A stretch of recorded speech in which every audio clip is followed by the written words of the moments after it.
Ladies and gentlemen, this ain't ESPN and it damn sure ain't scripted. Welcome to the chaos. This is Gridiron and Grit, where the takes are loud, the football is real, and where we don't apologize for a damn thing. I'm Hollywood Jacob Worthen, and we're kicking things off with a bang. Today, I'm joined by my co-hosts, Nathaniel the Philly Grim Dolan, Camden the Whistleblower White, and we're diving headfirst in the NFC. Not the whole thing, but just three divisions that are near and dear to our hearts: the NFC North, the NFC East, and the NFC South. You want polished debate? Go to cable TV. You want real talk, raw energy, and no holding back? You're in the right place. We're going to start things off today with the NFC South, which is a division I've chose to cover to remain unbiased for this first episode, as these three divisions are very near and dear to our hearts, as I am a Bears fan. Nathaniel is a Eagles fan, celebrating a Super Bowl championship. And Camden is a Saints fan. So I have taken the NFC South. I'm going to break down the South, hear counterpoints from the boys. Cam's going to talk about the NFC East, and Dolan is going to talk about the NFC North to keep unbiased. So, gentlemen, starting off, this is the first episode. It's going to be great. I'm going to break down the NFC South for you.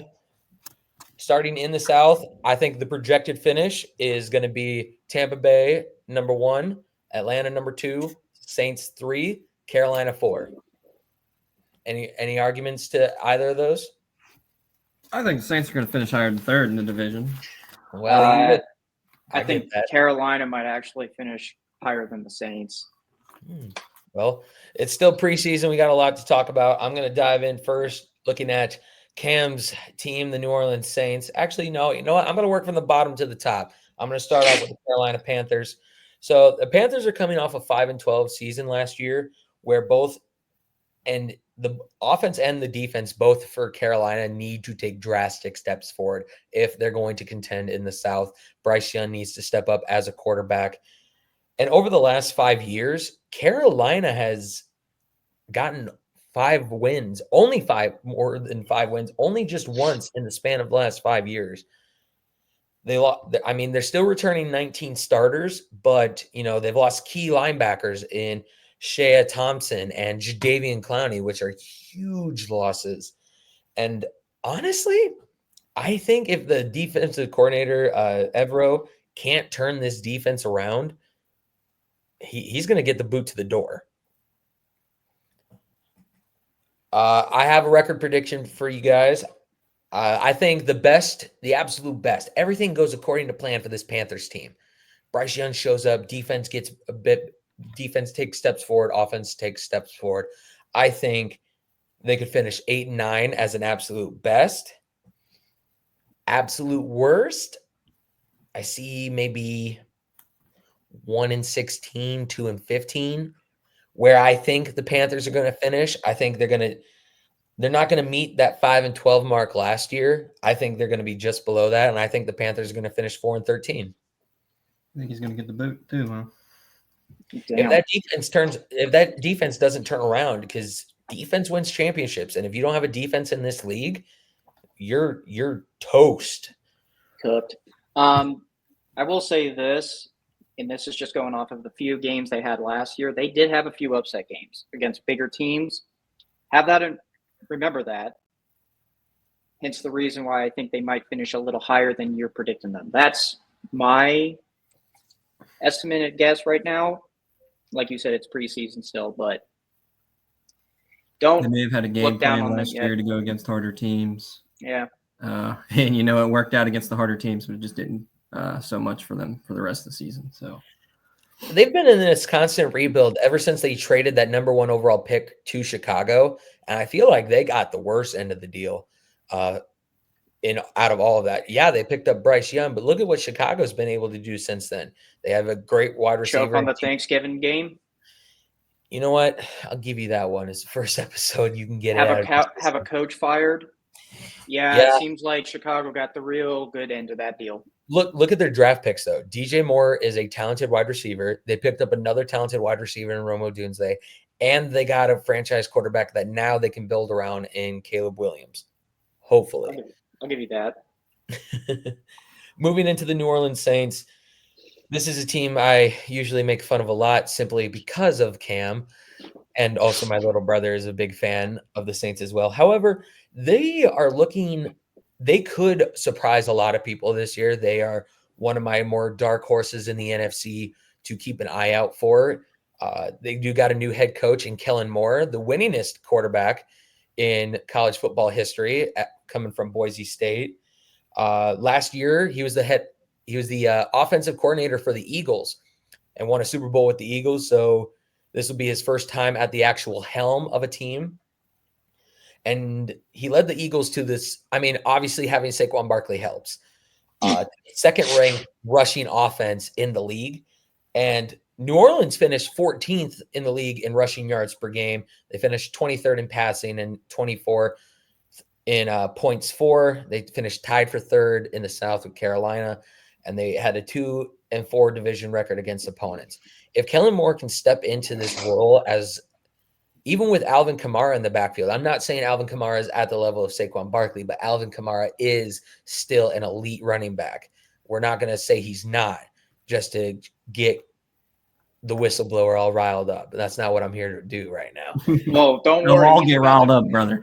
Oh, don't worry. He's trying to start. I'm getting a little riled up man. just by what you're saying right now. But bringing in Kellen Moore, who led an offense to the second highest rushing offense, bodes well for them.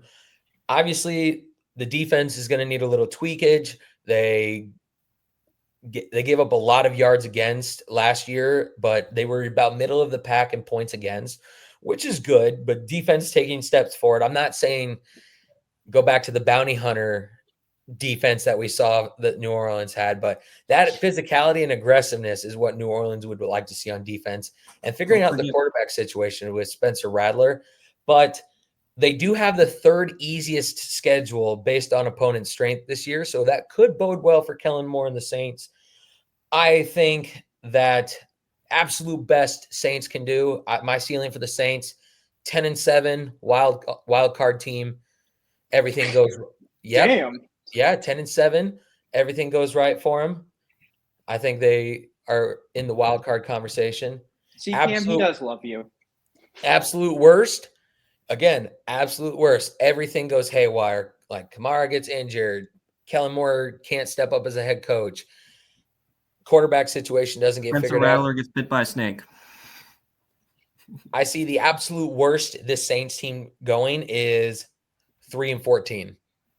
Absolute worst. Where I personally think they're going to finish, I could see them hovering around the 6-11, 7-12 mark.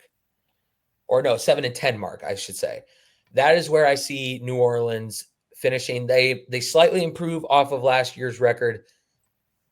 But if things don't go the absolute best, I don't see them making the wild card this year at all.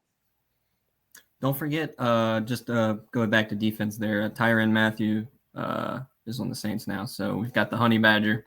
That is a great pickup. We're looking at a better defense than we had last year for sure.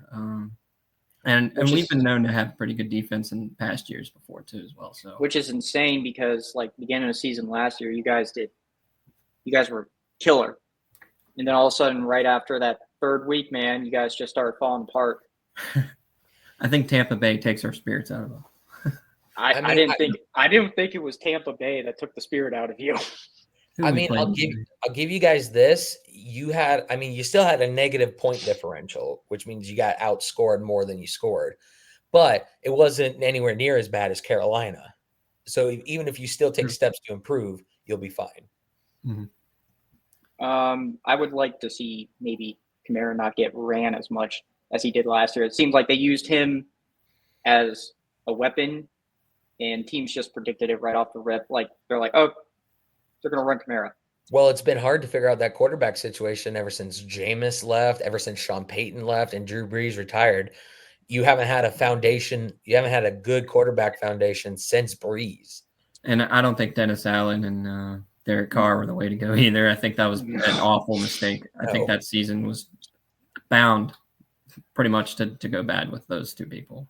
Now, there is optimism with Spencer Rattler. He had a great career at Oklahoma and South Carolina. He can be a good quarterback. It's just how is he going to translate well into Kellen Moore's complete offense and defense overhaul now. Mm-hmm. Moving on to Atlanta, my biggest question for this team, who's going to be the starting quarterback? Are we going to see Kirk Cousins? The veteran, are we going to see Kirk Cousins, or are they going to go the route of Michael Penix Jr. as the starting quarterback? We saw them both take snaps last year. No set starting quarterback. It'll be interesting. Both the Atlanta finished both in the top 10 in both rushing yards per game and passing yards per game, which is huge because you bring back that talented running back in Bijan Robinson. But you can't just like the Saints, you just can't have a rushing game. You'll get sniffed out immediately. So I think they're going to use Kirk Cousins a lot more this year, just because you're not going to pay somebody that much money and then have him ride the bench. So, I mean, unless Kirk Cousins really shits the bed, I don't think they're going to sit him that much. You know how he goes in fantasy. Trust me, he's a hit or miss. You know, he can get you 30 points, but he can also get you 5. Also, he could take you to the playoffs, or he could not. So, as long he's as a veteran quarterback, yeah. But as long as this offense comes back with the same rushing attack, maybe even a slightly better passing attack, they could be a contender in the South against Tampa Bay. Still looking to improve off an 8-9 record last year. Defense needs to take a big step forward as they were in the bottom half of the league in points against. They finished 23rd, but the Falcons do have the second toughest schedule based on opponents' win percentage in the South. That being said, I think the absolute best this Atlanta team can do is going 12-5, contending with Tampa Bay. I think the absolute worst they can do is they take a big step back and go 5-12. I think they're going to slightly improve. I think they get a winning record this year and go 9-8. That's where I have the Falcons at 9-8. Baker Mayfield he's unpredictable. Going against that Tampa Bay team is just, I don't know. That's a really hard O-line, dude. Yeah. I don't know.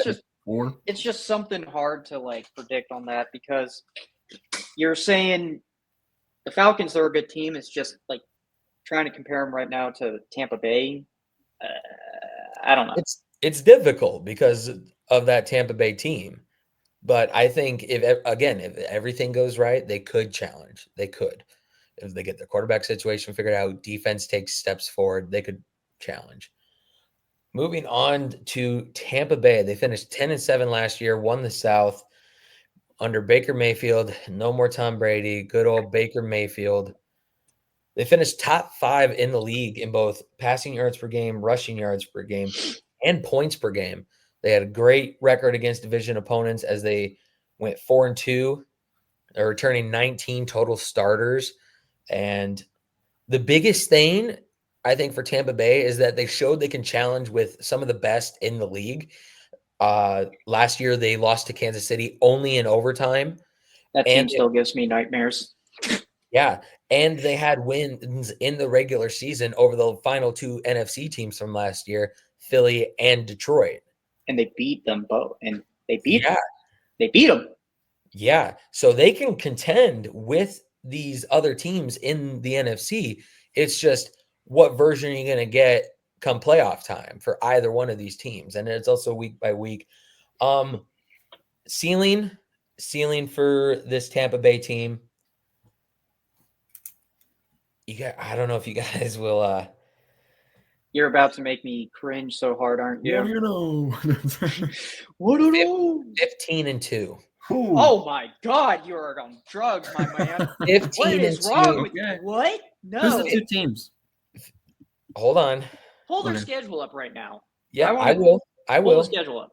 I am right now. 15-2. God, you're smoking something, and I want some of it. I'm not, I swear. It's the 2 times they play the Saints they're going to lose.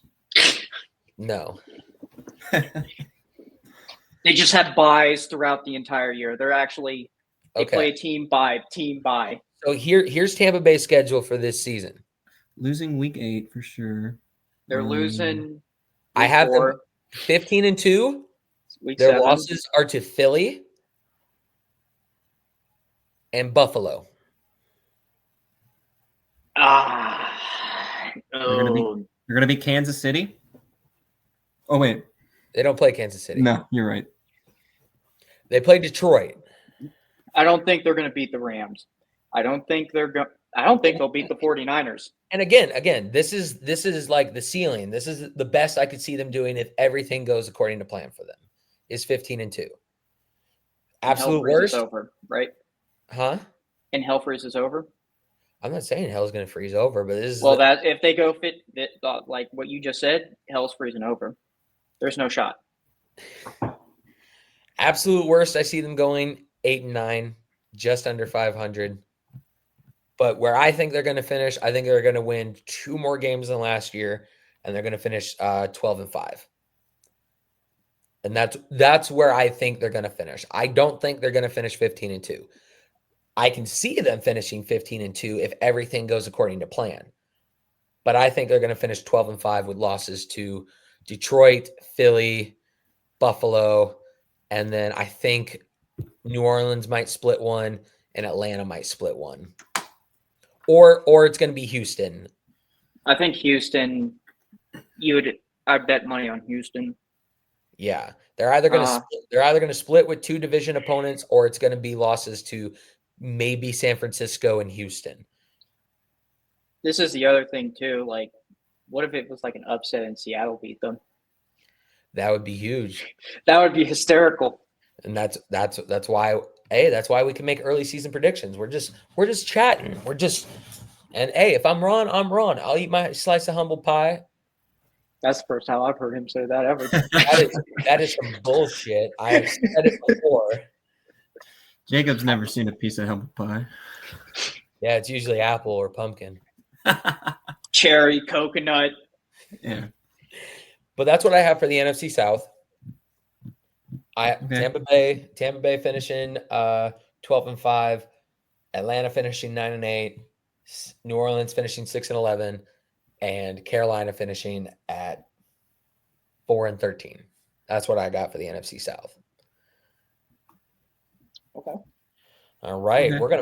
We're gonna move it into Mr. the Philly Grim. Oh. Yeah, we're gonna leave you rage bait for the end, so we can. I'm not rage bait. He said I was second. Yeah. So. I'm sorry I threw you off there. I know. Nathaniel had his notes kind of ready, and you kind of crammed last minute, so I didn't want to. Mine are. We should probably. Let's just go. Go ahead, Dylan. So, I have the NFC North, which is the Detroit Lions, Green Bay Packers, Minnesota Vikings, and the Chicago Bears. This division is a fucking trip, let me tell you, because you have multiple teams in this division that are just aggressive about everything. And they all come from the cold, so they have no problem being bitter about everything. So how I have the finals for the NFC North and their placings, Detroit's going to be first. I have no questions about Detroit being at the top of the division for a while there.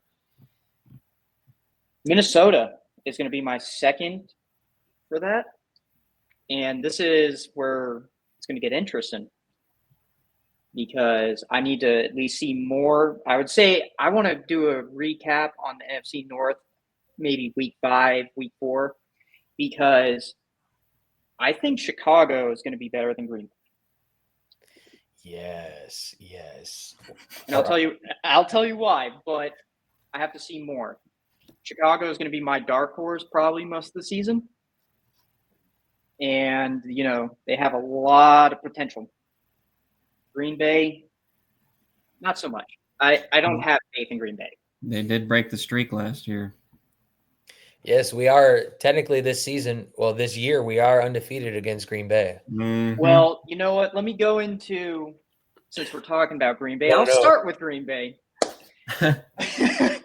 Because it's interesting with them.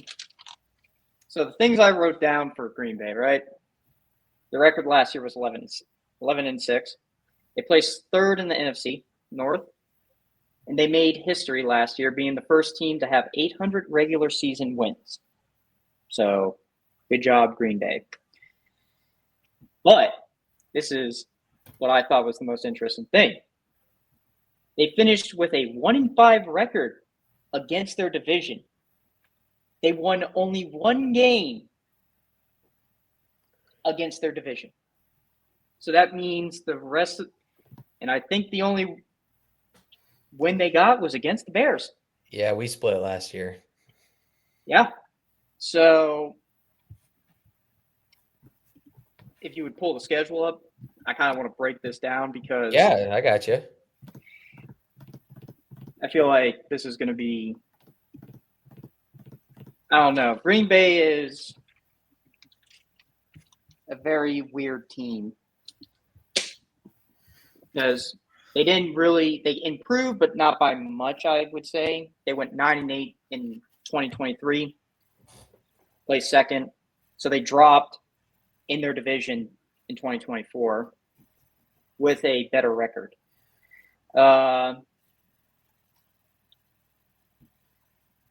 Why I think this is going to be the way it is, right? I think they're going to split with the Bears. I do, but the Bears might actually beat them both times. I don't know, and it's like weird. So win against the Bears. Week 2, it's a toss up. I'm kind of leaning more towards the Falcons, but I think if Green Bay doesn't choke, they'll actually be able to succeed. Week 3, a win against the Bengals. Week 4, toss up against the Steelers. Hey, hold on, man. They don't play Cincinnati till week 6. Ooh, I might have wrote that wrong. So I have the schedule up here. Yeah. I got it up for you. Oh shit! I have Vikings. I have the Vikings. Hey, that's all right. That's all right. I have the Viking schedule. That's why. This is on the screen, though. Hey, he's got notes. He's prepared. Oh yeah, I made sure. Hey, Always prepared, listen. When you said the Bears might sweep the Packers, I almost told you I love you. He just did tell you that, actually. I realistically think the Bears could do it. And I'll get into the Bears in a little bit, but I don't know, Green Bay, I don't hate them. Like, I have no problem with them. It's just like, I don't see them having any real potential, especially with like some of the players they have. And I'll get into the main thing with their quarterback in a few minutes. Jordan Love, yeah. So let's try that again. Week 1, it's obviously going to be a loss to the Lions. I'm not sure, but I'm pretty sure the only loss was to the Bears win was to the Bears last year. So I don't think they're going to win against the Lions all season. I think they're going to lose to the Commanders too. The Cowboys, as much as I don't want to say the Cowboys are going to win, I think the Cowboys are going to win that one. Even with the unorganized team the Cowboys have, there's more potential in the Cowboys than in Green Bay. So you have Green Bay going 1-3 into their bye week? Oh yeah. Okay. Oh, because I didn't say this. Week 3 is the Browns. They're going to win against the Browns.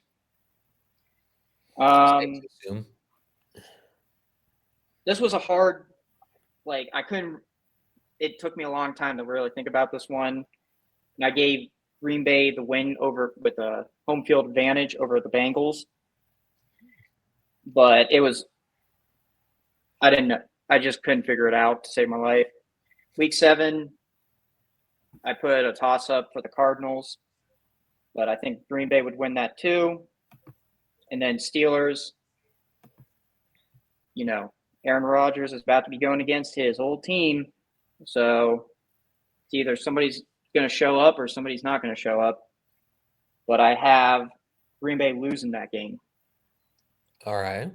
Home against the Panthers, win Week 10 against the Eagles.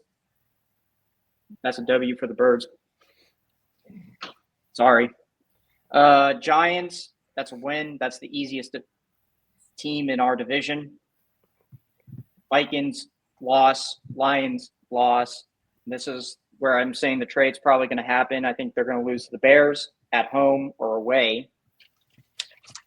And then against the Broncos, I put it as a loss, but it was a toss-up.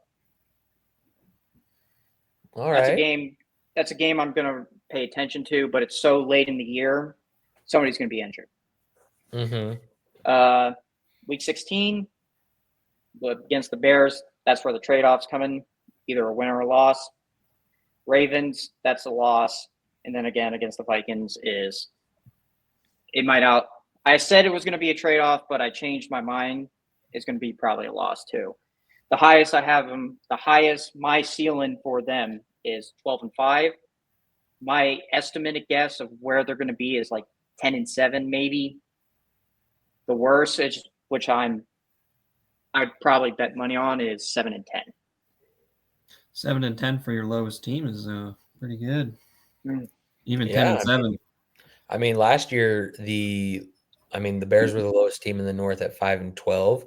So if you think they're gonna, around that 10-7, 7-10 mark.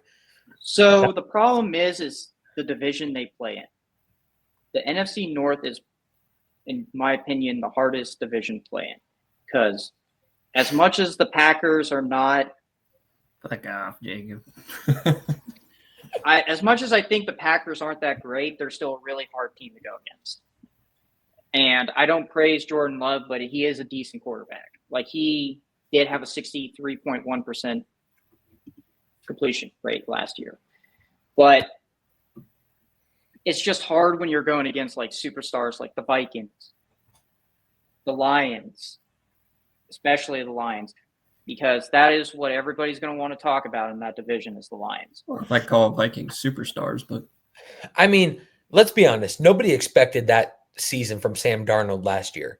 No one was expecting Sam Darnold to do that in Minnesota. It was phenomenal. And if you're going to tell me you did expect that, I'm going to call you a liar, because you're a liar. Yeah.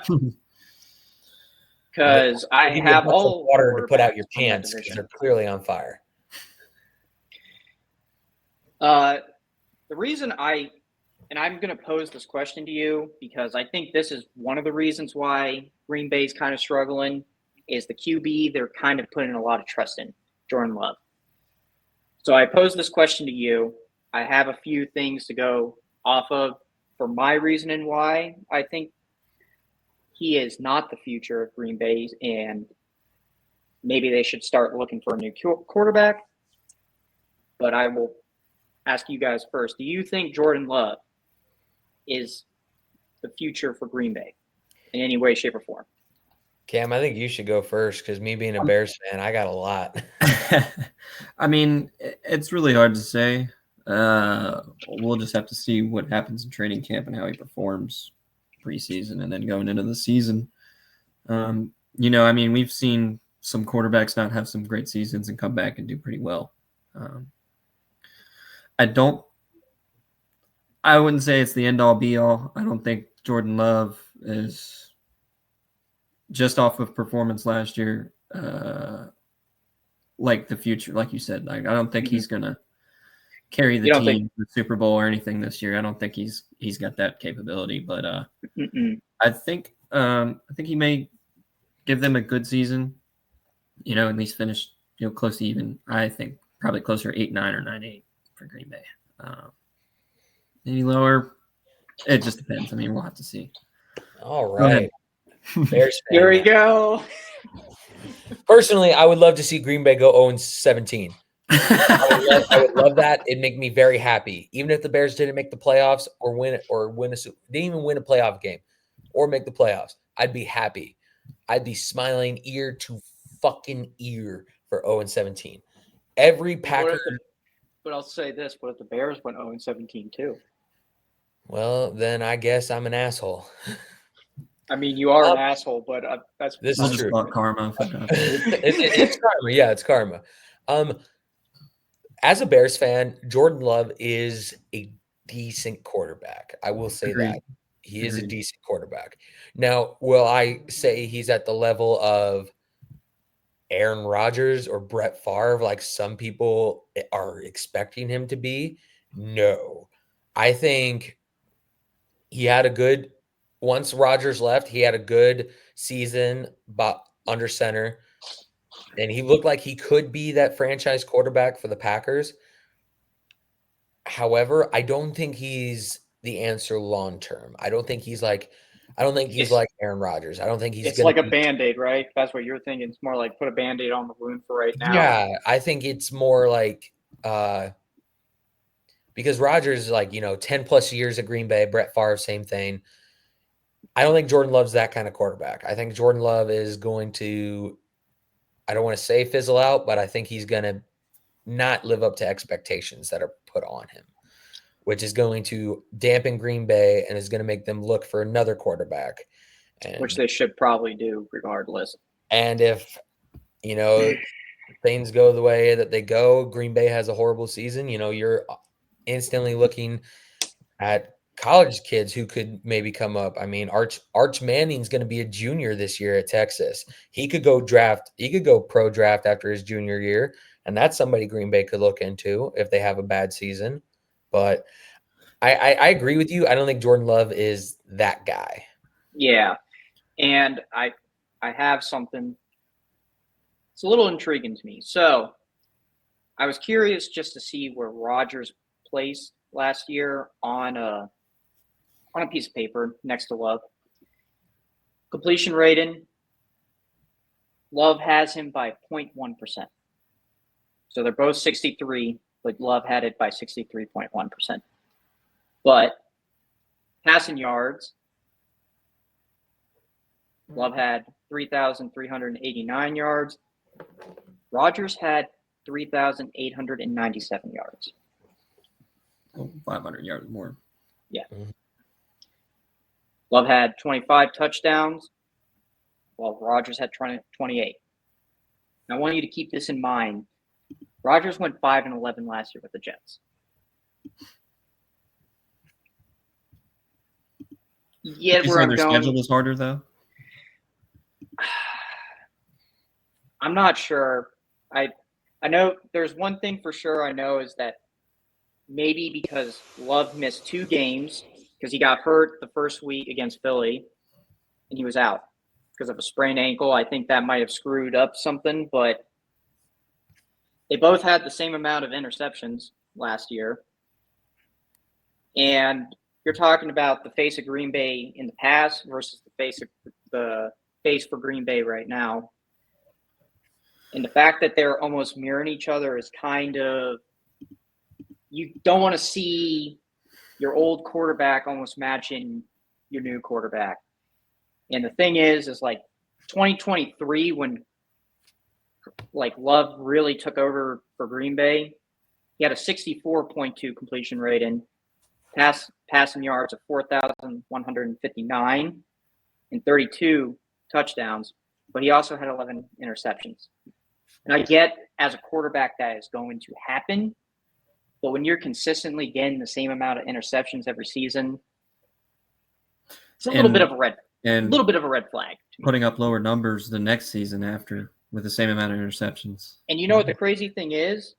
That year, they were 9-8.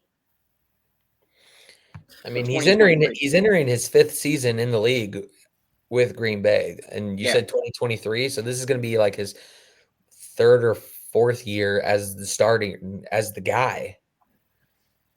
The thing is I don't think he is the guy, like you're saying, because it seems like his numbers are going down every single year. So I mean, why I want to come back to this division in particular after like week 4, week 5, because you can get a better estimate of where these people are. And right now it's seeming like a dogfight throughout that entire division. They're just a hard bunch of people to play against. I think as far as the division goes, I think Jordan Love is probably on the bottom of quarterbacks as far as Goff, McCarthy, and Williams goes. I think they all have way more skill, or however you want to put it. Oh yeah, and I think he's definitely at the bottom as far as the tier of quarterbacks that you have in the NFC North. You know who's gonna hate hearing this? Obi, our good friend Obi. Good old Obi.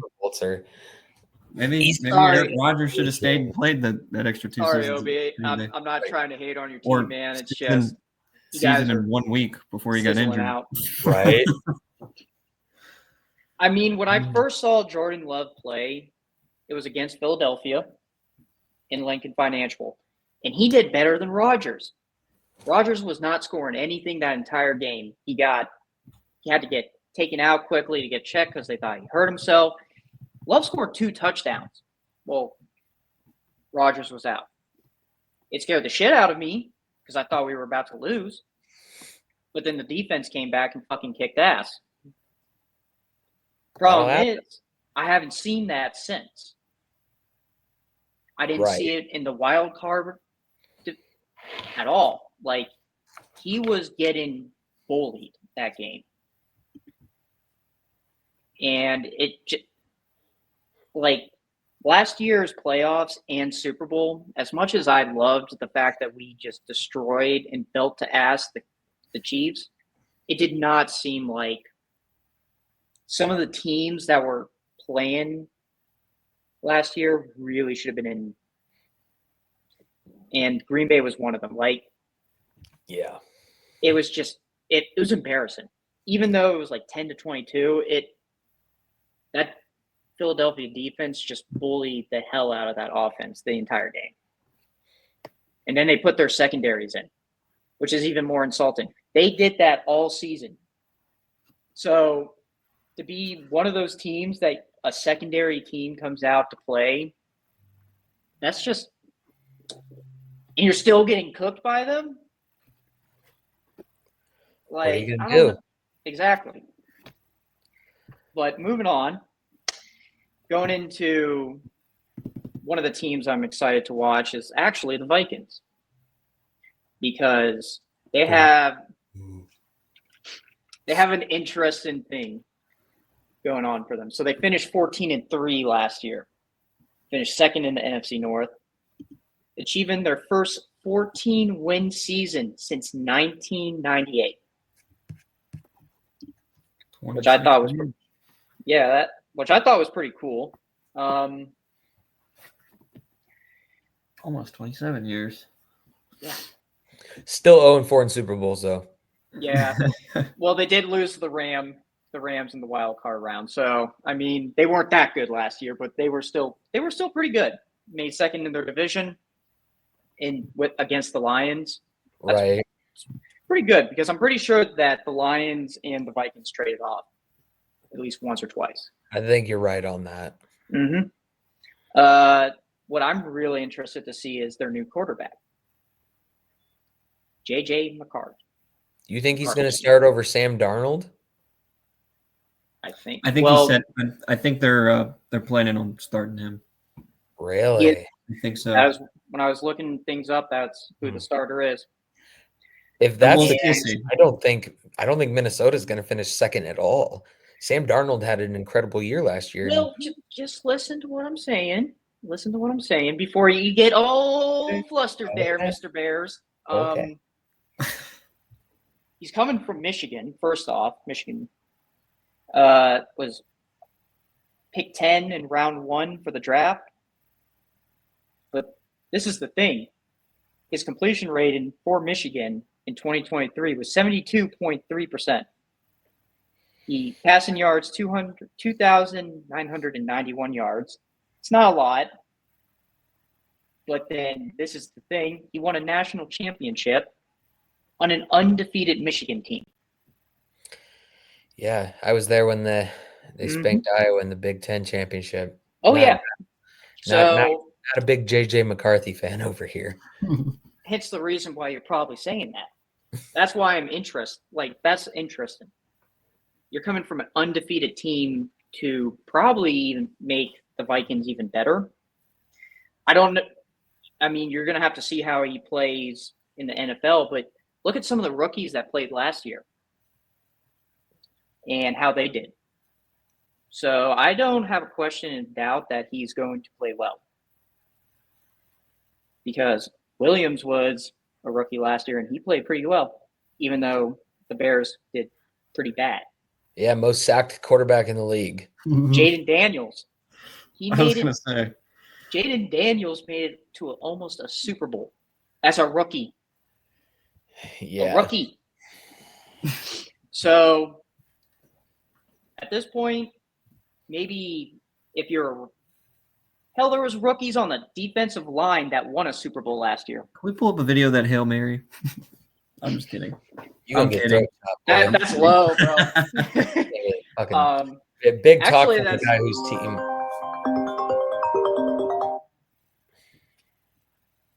Not sponsored by Apple, by the way. No, just a random FaceTime call there. But I think us, like, as a community in the NFL, like, questioning if rookies can do things anymore is kind of past, because the rookies are starting to prove that they can really play in the NFL, and they're showing it off in major form. So I don't think JJ McCarthy is going to have any problem playing for the Vikings with the offensive weapons that they have. But before I dive deeper into their schedule, I'll give you the predictions. The best I see this team going is 14-3. I think they're going to stay the same. That's like my ceiling, 14-3. My major guess, though, is going to be 11-6. And then the worst I could see them doing is 10-7. I don't think they're going to really have a problem with a lot of the teams they play this year. Who you have them losing to if you think they're going 11-6? Oh, I'll get into that, my good sir. And I'd hate to tell you this. Ain't losing to the Bears. That's neither here nor there. I mean, I could be wrong. I would love to be wrong. I'm rooting for Chicago this year until you play Philly. That's fair. But I don't see you trading with the Vikings or the Lions. I'll say that. Detroit's a hard team to beat. I do see maybe the Vikings trading with the Lions once this year, but up in the air. But for week 1, I have them winning against the Bears. Week 2 was my toss-up until I started looking more into depth with everything going on with that Vikings team. I think they're going to win that. Bengals, I think they're going to win. The Steelers, I'd put as a toss-up too, because, these are some tough teams to play against, but I have them winning it. The Browns win. Eagles, loss. Chargers, toss-up. I'm leaning towards the Chargers because those LA teams, they're fucking vicious. Mm-hmm. Lions, loss. Ravens, loss. Bears, win. Packers, win. Seahawks, win. Commanders, win. Cowboys, win. Giants, win. And then the toss-up was with the Lions. So I might be bold to say this, but I think Detroit might have some competition with this Vikings team. And they should probably watch their backs. For sure. Intriguing. I mean, I'm not a big Minnesota fan either, but I would love to be wrong on it. Well, when we had this idea to start this podcast and we were trying to divvy up like breakdowns and everything, obviously the easy route would have been, I'm a Bears fan. I cover the North. You're an Eagles fan. You cover the East. Cam's a Saints fan. He covers the South. I wanted to get our fucking viewpoints kind of off of our teams and actually do some digging on teams that we might not be as familiar with. I like how we all each got one of our teams. Yeah, right. And that was one of the points. I mean, I can't wait to talk about the Eagles, buddy. I can't wait to shit on you when you talk about them because I know you're probably on drugs anyways. No, not tonight. What he does in his recreational off time is none concern to you. Yeah. Listen, for everybody else he's out of the service anymore. He doesn't have to get some of the things he was saying. Listen, shut up. Shut up, Dolan. Be quiet. Make me question things. You know what I'm saying? All I'm saying is it's epic that the three of us, we're going to be in Chicago October 19th for Chicago versus New Orleans. We're going to put stuff out on socials, make some clips. You're probably going to see me making fun of Cam making fun of me. It's going to be a lot. Dolan, I don't know what Dolan's doing. He's just coming to be with the boys, but he says he's going to wear Eagles shit. Goddamn right.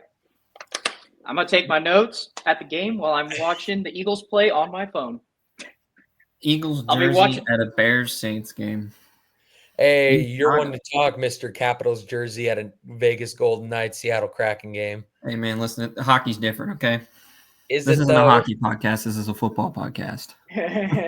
Well, you still did it. I'm going to call you out for it if you're going to call him out for wearing a different jersey. Whatever. Your favorite team is the Golden Knights, dude, okay? It is. Look at my puck board back there. That's a beautiful puck board. I see it. Beautiful. So all you have is Ovechkin. When did they become a team? 2017. Hey, why are we talking about hockey? I don't see a puck right there. I see a football. All right, Dolan. No, you're right. You're right. I'm gonna fucking kill your ass. Anyways, before I go into the NFC North number 1, I'm going to talk about its number 4, which is the Bears. My dark horse of the season. And Jacob, I have prayers going out for you, brother, until the Eagles game. Me and then too. Those prayers are gone. But me too. I think the Bears are going to be a contender this year. I have a lot of faith. And the reason I have this faith, before I go into 2024's like season stats and shit like that, it's the new coach they got. Ben Johnson, who is coming from Detroit as the offensive line coach. So, he was OC. He was regular offensive coordinator. He ran the whole offense. Okay, big. My last, but that's massive. Not only, I'm sure Lion fans are pissed, by the way, that he's going to a divisional team, and if he fixes that team, after having a decent season too, yeah, you know. But another thing, he's going to be the 18th full-time head coach in the franchise's history. Pretty cool. So I think that he's going to turn things around for that team a lot. The other thing, too, is Williams. He's a freaking beast, man. Even the fact that he got hit that much last year, he still had the lowest amount of interceptions in that entire division. That's because he didn't throw the freaking ball because he got hit when he still had it. Hey, it's not my fault. He still feels like he's in college. Well, actually, his completion rating is 62.5. So he's only 1% off of Jordan Love. And he was only maybe like 4% off of Donald. So a little off topic here. I just want to say one thing. Did you guys see that clip of that referee when Joe Burrow was like doing a slide, and Joe Burrow's like sliding, and the ref's like, "Hey, when you do that, just go down. Like, you don't have to like stand on your knees when you do it. Just go down." He's like, "I'm still learning it, man." You guys seen that? No, I haven't. Oh, okay. I'll have to find that. I'll send it to you. It's a funny clip of Joe Burrow. Okay. Burrowhead. Anyways, so he is, and that was his first season. The fact that he's able to compete with like quarterbacks that have been in the league for a while now and have almost the same percentage. He was only off like 5 touchdowns from Love. He had 20 TDs last year. So I have a lot of faith in Williams for you, man. But we have to go over the nightmare that the Bears are for 2024. Because, oh my God, you guys were a fucking disaster on wheels. It was painful to watch a lot. You finished 4th in the NFC, going 5-12. And in November, you had your coach fired. Your head coach was fired. First time that's happened in team history. Yeah. Not even Bears fan, kind of embarrassed. I would be embarrassed. Like, that's horrible. Though they did have a saving grace, even though they went 5-12, and they beat Green Bay, ending their season with a win. So at least the city of Chicago got to enjoy one win against a divisional rival and make Green Bay Packer fans miserable for the rest of the year before they got.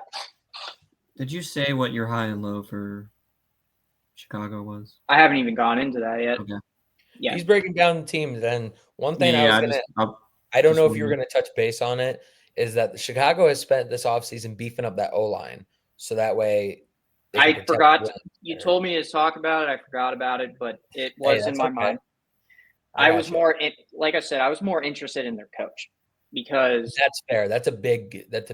Big thing because the coach you had last year was straight trash, and he needed to get fired. So, do I think that you should have fired him in the middle of the season or announced that he got fired?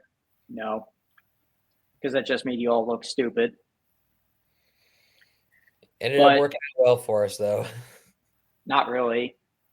I mean, yeah. Not for the rest of the season, but in hindsight, like with the offseason moves, it worked out well. For what during November, and I don't think I told you this last year. I think I told Cam it. I did not think you were going to win a single game. I was very convinced at that point that you guys were going to probably lose every single game. Especially after that Thanksgiving game, man. I was like, oh my God. It was horrible. Don't get me I've never seen a team just run the clock out and still have a chance to score.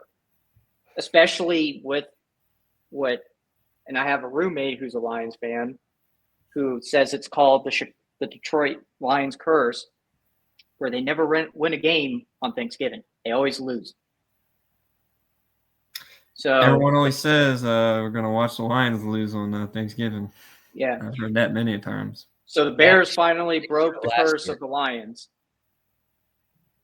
But yeah, I'm excited for you, man. I want to be excited. This is like another time. Every one of my friends that are Bears fans keep telling me, dude, we're making great moves in the offseason champs. I'm like, I don't care if we are offseason champs. I want to be world champs. I want to be Super Bowl champs. Offseason champs don't mean diddly squat unless it's translating to Super Bowl rings and playoff success. This is true. Mm-hmm. You have friends, Jacob? Yeah, you two count. You have well, we're not Bears fans. Well, I have friends at the University of Iowa that like the Bears. But yeah, I think Chicago kind of needs this.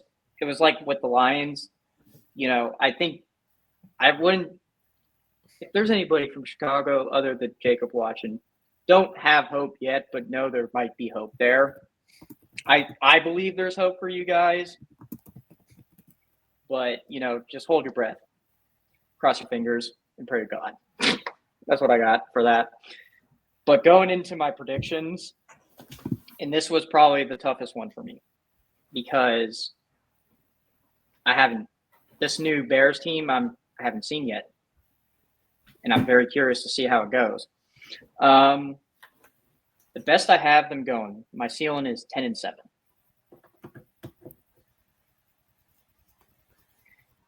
My guess is they'll go 7-10.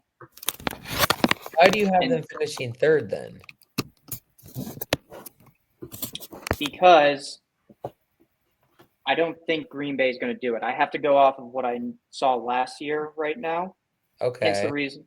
This is why I keep saying I want to revisit this division later on. I have to go off of what I had last year.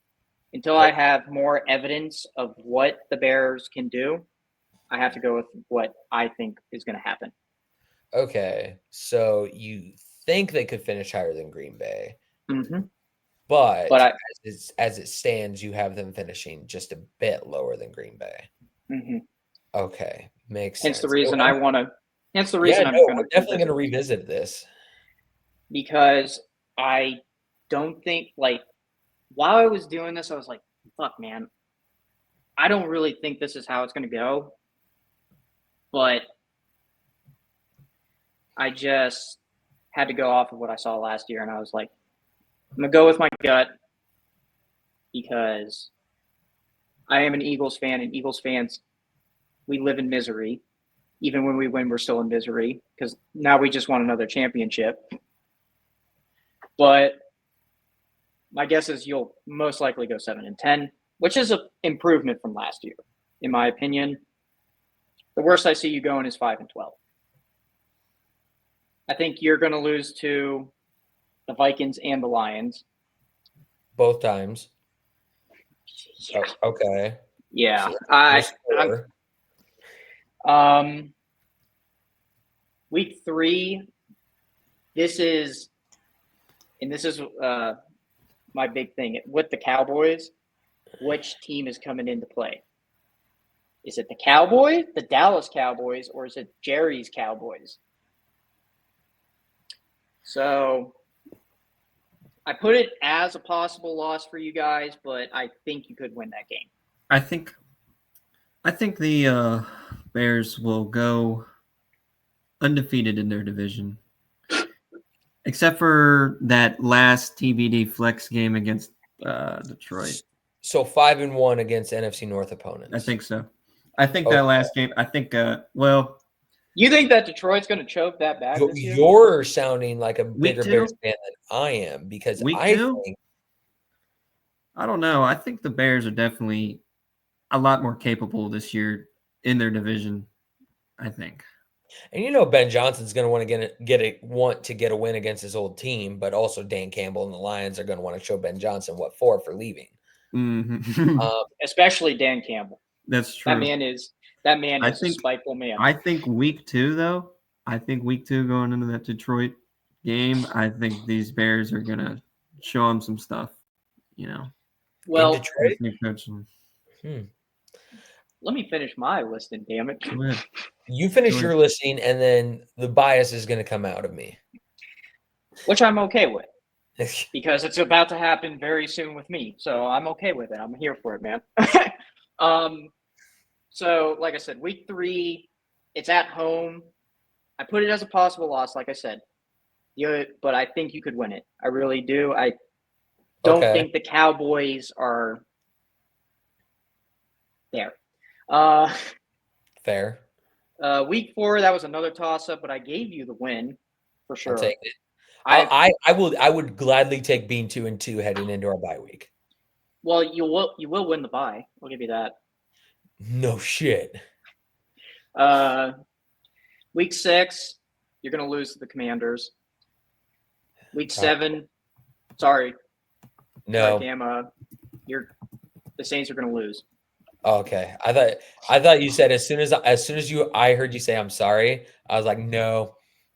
I told you this like a week ago. I was like, I think the Saints are gonna lose. But then we're gonna lose. Then we're gonna lose 2 in a row to Baltimore and Cincinnati, probably. Yep. Beat the Giants. The Giants suck. I put the Bengals as a toss-up. So I appreciate that. Hence the reason why I want to revisit this. Right. Because depending on how you guys are doing before going into the bye, that's going to probably change my mind. Because if you guys are doing phenomenal and you put up a show against the Vikings and the Lions, I definitely think you could beat Cincinnati. Okay. I really don't think you would be able to beat the Ravens. The Ravens are just one of those teams that are just a nightmare to play. They're a tough team. Mm-hmm. Obviously, I think you're going to win against the Giants. You got to growl like Lamar Jackson, dude. Yeah, if we don't beat the Giants, I'm actually going to cry. If you don't beat the Giants, this list might change even more in a negative way. I think even a high for the Giants, I still have them losing to Chicago. Obviously, Vikings, you're going to lose. Steelers, I put it as a toss-up, but a win. Yes, because Aaron Rodgers is a bitch. Well, yeah, and there's still that hatred probably from Bears. So of course there is. Obi's gonna fucking shit on us, dude. Especially you, Dolan. I don't think Dolan cares. No. He's the Philly Grim. Why the hell would he give a shit? No, he doesn't. I really don't. We're not here to apologize for our takes. Obi, when your team shows me a recent ring, come talk. Then you can talk shit to me. He's probably a shareholder, right? Yeah, he is. He has shares in the Green Bay Packers. Of course he is. Every fan fucking does. It's not like he's going to the meetings or anything, but he's a shareholder. No. Packers, I put it as a toss-up, but obviously I think you're going to win against the Packers. Yeah, we don't have to address the loss to Philly. Yeah, well. Yeah, we don't have to address it. I know where you're going with it as an Eagles fan. It's okay. In Lincoln Financial. I'll tell you what, though, that'll be a great day for me because Iowa is going to beat the brakes off of Nebraska, who I hate. And then if the Bears win, that's just a solid day for me across the board. Well, don't make a bet with me and they might win. I won't. Because the last time you did that, not only did I win $100, but you got your ass kicked. Yeah, we did.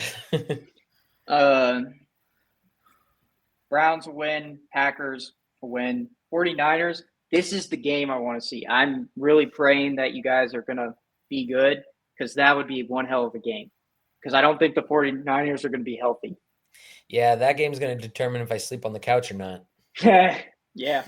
My wife is a big Niners fan. Well, the thing is like I'm going off again of what happened last year. Like that entire 49ers team, they're just prone to getting hurt all the fucking time. So even if you guys are shitting bricks and the 49ers are, completely crippled, I think you could win that game.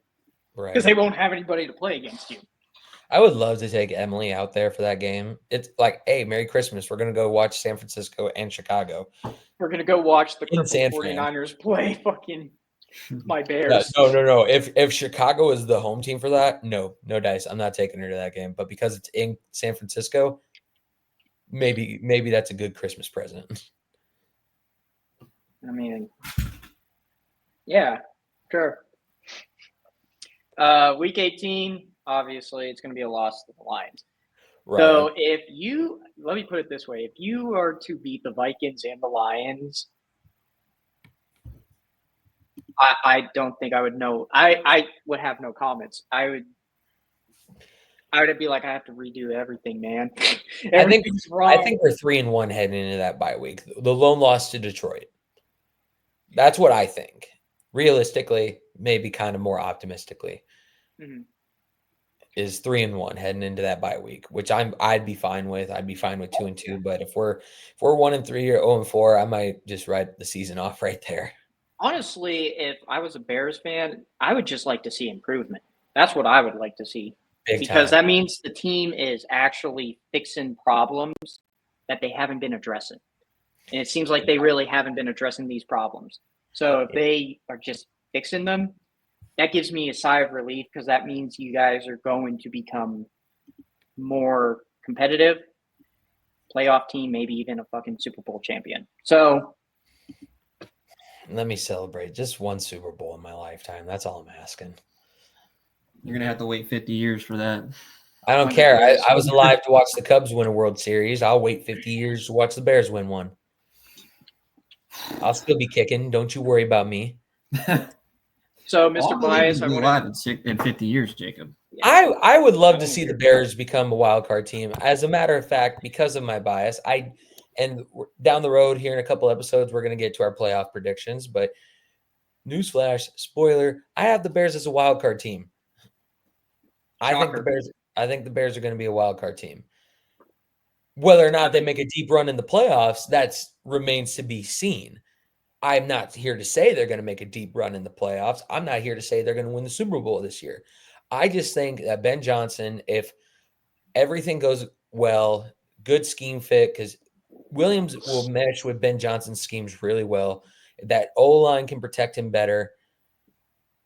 Wildcard team, playoff contender, not Super Bowl contender. Ain't no way I'm saying that right now. Playoff the problem team. is like my dad taught me this, especially as a Eagles fan. Again, you always say it to me. We live in a state of depression, pretty much. Yeah. You just want to see your team building on success. Because when, for example, when we went against the Chiefs the first time, my dad was like, I just was happy to see him go to the playoffs, man. He was like, I wasn't expecting a Super Bowl run. I was just happy to see him go to the playoffs and that our team was actually doing something. True. So it's rare. That is just like my opinion. If I was a Bears fan, that would just seeing progression of your team, because it means it's coming. Right. In a pretty good spot this year. I agree. Your Saints are in a good rebuild phase right now. You get your quarterback situation figured out, whether that's drafting a quarterback. I think you guys might be sitting pretty. I think Kellen Moore might surprise people as the head coach of the Saints. We'll see, but I think you guys are in a decent rebuilding phase. I think maybe I think we're gonna have a good defense this year, and defenses build teams, right? Mm-hmm. Like remember Brock Purdy, right? He came from the number one defense and number one, right? Number two maybe for a little bit. But when he started, he was fresh, but he'd been playing the number one defense all season, right? So he came out firing like crazy, and everyone was like, "Oh my God, who is this guy?" Right? Last round draft pick, crazy stuff like that. But he showed up, and that's because that team had a good defense, and that's who he was playing against all season. So, well, having Deebo Samuel and George Kittle also helps. Well, I mean, yeah, they do have a great team, and I'm pretty sure they had Christian McCaffrey at that point too. Probably. Either way, I mean, the 49ers had a fantastic team at the time, and but they, like I said, defense showed that Brock Purdy could do it, and that's what I think. That's true. All right, Dolan, we've been chatting a little bit. Let's hear your take on Detroit's season. All right, so the team that I think is going to take it, and my roommate right now somewhere is probably about to curse my name. I don't think they're going to do as good as they did last year, but I do still think they're going to be number one in the division. I'll go over what happened last year, especially the biggest thing that was like the shocker, the Commanders versus the Lions. But let's get into what happened last year, 2024. The record for them last year was 15-2. Home was 7-2. Away was 8-0. They had a better showing on the road than they did at home. Lost the divisional round to the Washington Commanders, 45-31. And everybody and their mother was probably like, what the fuck just happened? Because I guarantee no one had that on their bingo card. The reasons that I read and studied on for why they lost were, the biggest thing was the turnovers. They had 5 turnovers during that entire game. 4 of them were being from Jared Goff, being picked off. And then 4 of those were, 3 of those of the 4 were scoring opportunities for the Commanders where they actually succeeded and were able to score. And we'll get into Jared Goff and how I feel about him, but this is like one of the main reasons why I feel Jared Goff is not the best at the quarterback role sometimes. Another thing was defensive struggles. They had a lot of injuries. They had 3 starters for their defensive line out that game versus the Commanders who only had 2. It doesn't seem like a big deal, but when you're in like a championship game like that, every little thing matters.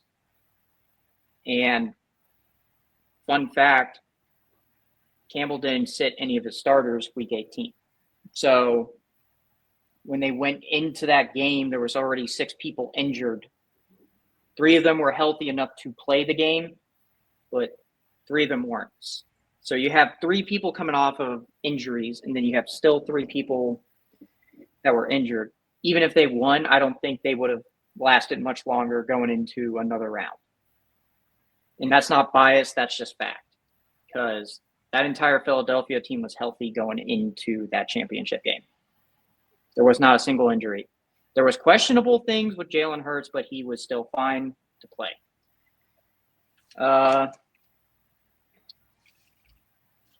And I'm just going to go over Jared Goff before I go into my predictions, because I think I'm not blaming everything on Jared Goff for that game. There was a lot of screw-ups by the entire Lions staff for that.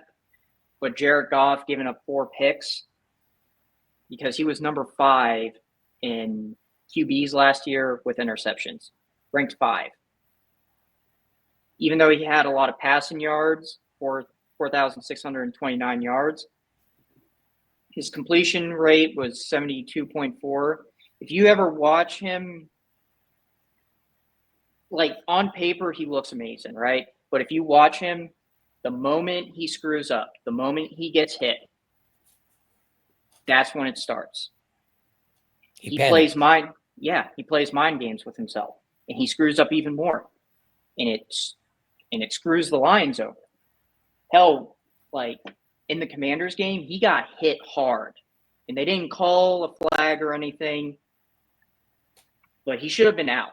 Like, he definitely had a concussion. No questions. Like, he got hit hard and he came back and played, and and that's when the fucking pick started, after he got hit. So, I mean, again, not blaming him completely, but the decisions being made by the Lions, that has to change. If they want a shot, they need to switch up some of the decision making. Like, they can't be warrior mentality. Like, I'm going to play when I'm hurt. We're not going to sit our starters, even though we know we have the number one bye. At that point, you should have been like, okay, we're sitting our starters. No. And I get, because it was a race between the Eagles and the Lions at that point to see who was going to get that bye. The Eagles screwed up. Like, they lost to the Commanders in that game. That whole, like, 1 week bye thing was gone before the playoffs were even decided. So the moment Campbell or any of the coaches saw that, they should have been like, well, the Eagles are not going to have the bye. We can set our mains now and just coast, because the Eagles aren't going to be able to catch up. Because by the end of their schedule last year, they weren't playing hard teams. No, not at all. So they could have had another throwaway game. But it was that whole, I'm not going to lose, because, what was it, 1-16 few years ago, and Dan Campbell has this mentality that he's never going to lose another game. Well, when you're in that kind of position where you hold all the power, maybe just sit your players. Right. And the reason I'm very skeptical with the Lions this year is their schedule is way harder than it was last year. Like, they're playing the Ravens, the Eagles, the Chiefs. Like, these are 3 of the main suspects in the playoffs that you're going to be going against. But going into my predictions, I really don't have a ceiling for them. This is legitimately what I think is going to happen. It's either they're going to have a good season or they're going to have a bad season. They're either going to go 12-5 or they're going to go 10-7. because some of these teams they should win against. The Bears, Green Bay, they should win one against Vikings. They should win against the Browns. Like, when you see these games, like, you should automatically be like, okay, this is obvious. So who are your 5 losses to? I want to assume Baltimore, Kansas City, and Philly. the reason I hated the fact that I had to say Kansas City was going to win, but the reason I said they're going to win is because it's being played in Arrowhead. And I understand that. It's one of the most toughest places to play. Yeah. And that was going to be one of my counterpoints. Since 2020, Kansas City has the second best record at home, only trailing Buffalo. Wasn't it voted loudest stadium too? Mm-hmm. It was. But Kansas City is also one of the better teams on the road as well since 2023, going 15-4 on the road. And right behind them is Detroit, who's since 2023, they're 14-4 as a road team. And like you said, they went 8-0 last year. I think they could contend in Kansas City. You might not like to hear it. I think they could contend in Philly. We'll get into that one because but they do have a tougher game against the team that eliminated them the week prior. Mm-hmm. That was the other loss I have is the Commanders. Okay. And again, this is another divisional rival that I don't like talking too much about, but they're dangerous. They are, and that was another thing I was not expecting was Commanders to be that dangerous.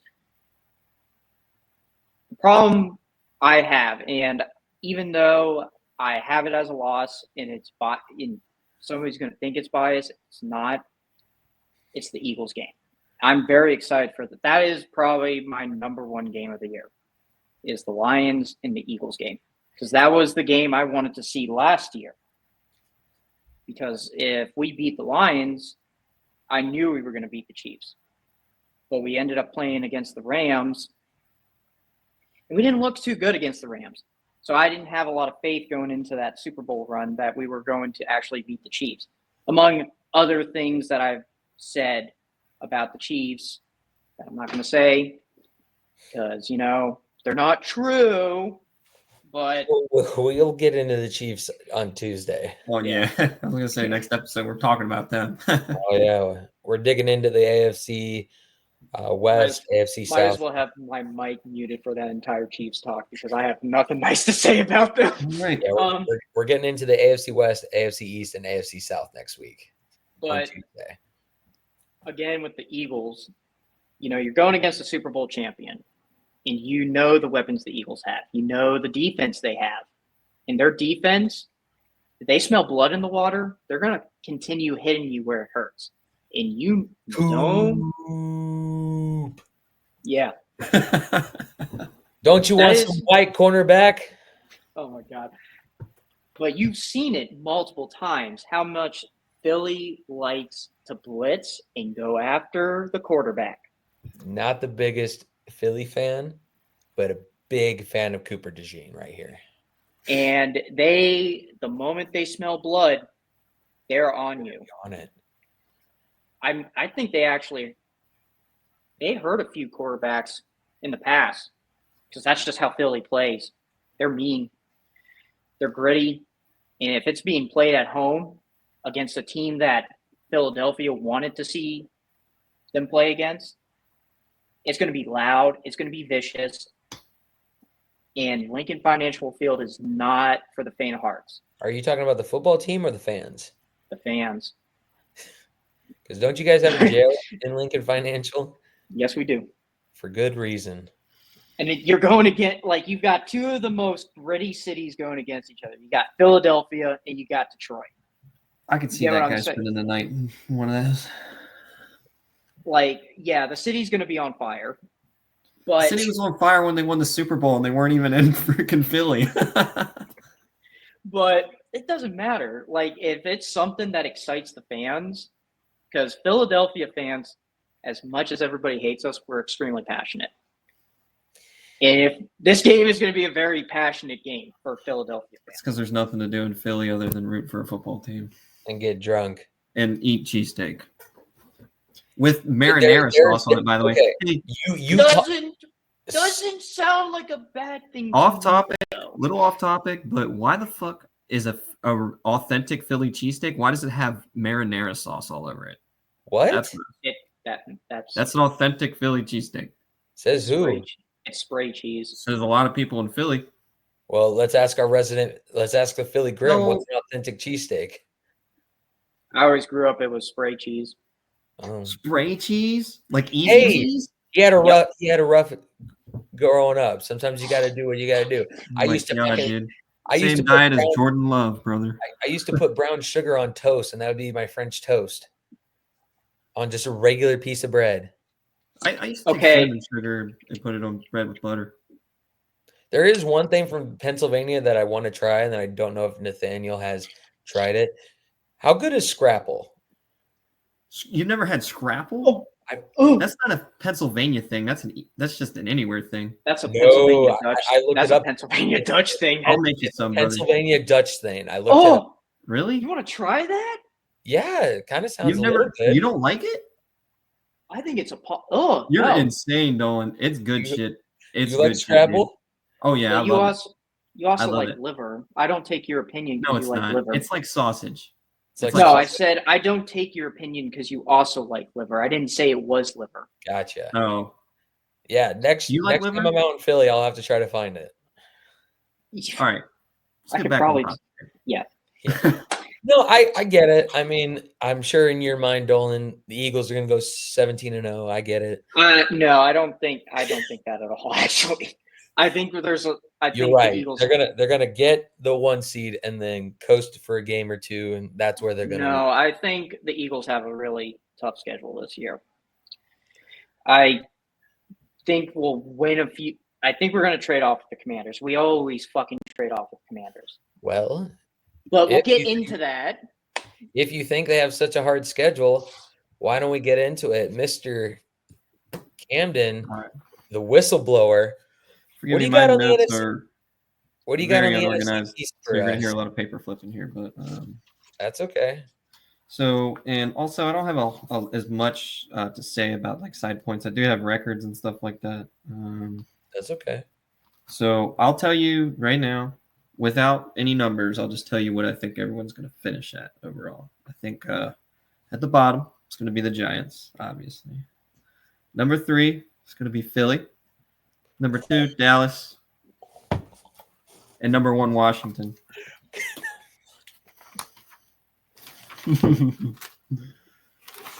Ain't no way. I think ain't no way, bro. I mean, no. Listen. This is all subject to change, right? This is just off. It should probably change now because I'm starting to think you're on shit again. All right. I could understand maybe being second, the Eagles being second, but you're putting the Cowboys. Let's hear them out. Listen, man, I don't like. Yeah, let me talk. Okay, I listen to you talk for an hour. Let's hear them out. It's okay. I'm gonna start with the Cowboys. You guys already heard this, but I think the Cowboys may be my dark horse this year. I don't know. It's hard to tell. I mean, we don't know, but I'll tell you what their record is. So. And I think I missed one here actually before, so we'll try and not skip it. So this is my high. At Philly, W. Giants W, Chicago W, Green Bay W. New York, I think I had an L. Carolina W, Washington L. Denver W, Arizona L. Then the bye week. Vegas, I had W. Philly, this one, second game, right? I think it's going to be a switch, but I had W for the high. WKC, W Detroit, W Minnesota, WLA, and then L to Washington, and then W to Giants. I think my overall, my high was 12-5 for the Cowboys. So loss against New York, Washington, Philly, and well, maybe I have it at 13. Did you say 4. KC? Did you have them beating? KC, I have them as N and L. Yeah. Okay, so we're 12-5. Okay. All right. So my loss for this team, and it's kind of hard to tell, but so the first 3 games are going to be L's, obviously. Lose to Philly, lose to New York, lose to Chicago. Okay, so They're going to win against Green Bay because Jordan Love is not shit. I think they might lose to the Giants. It's going to be week 5. It's the second time they're playing. So I think that'll be a switch. They're definitely going to lose to Washington. They're going to beat Denver.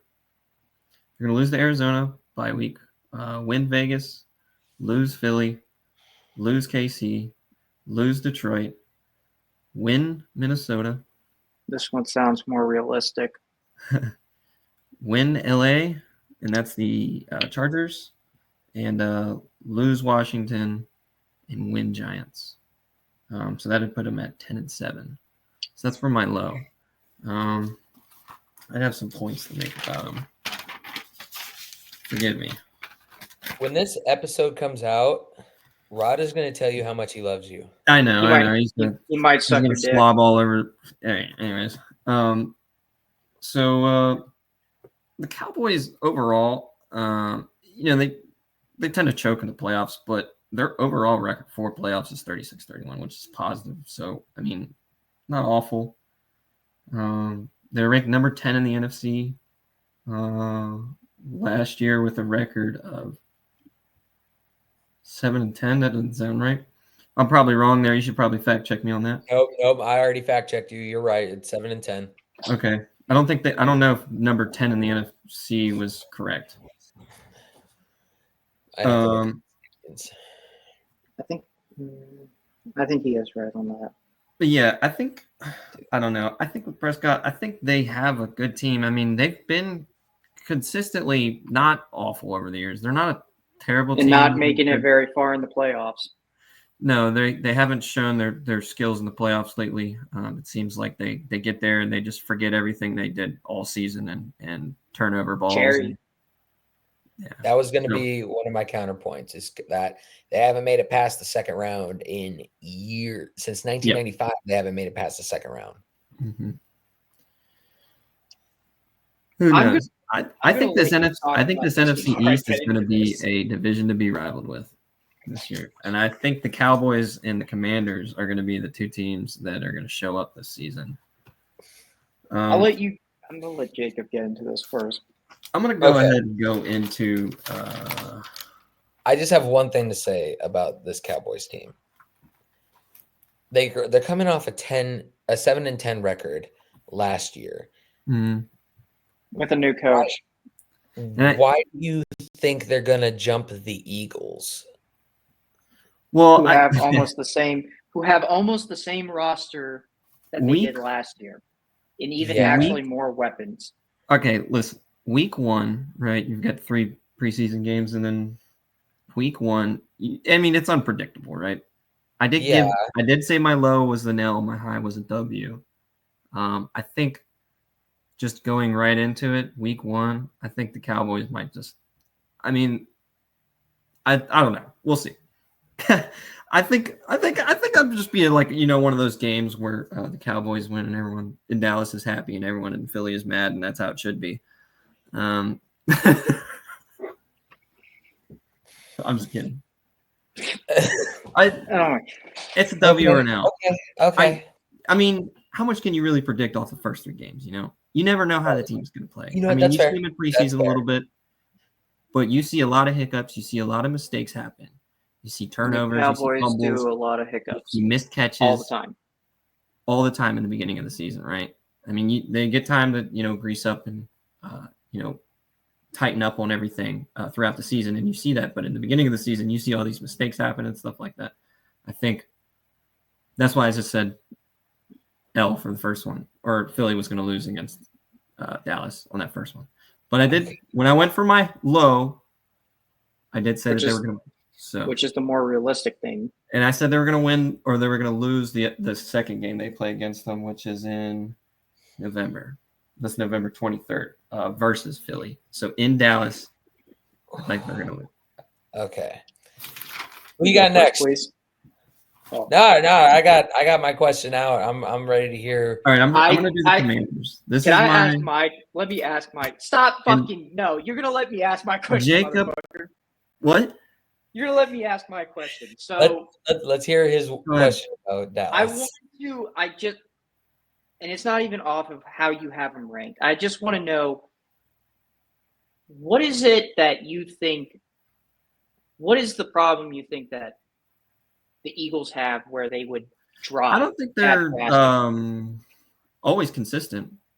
I agree on that, yeah, but they're not. I mean, what was their? Well, I mean, we could go and look up and see what their season was in 2023, but I don't think it was anywhere. I mean, it was a pretty big jump from 23 to 24, correct?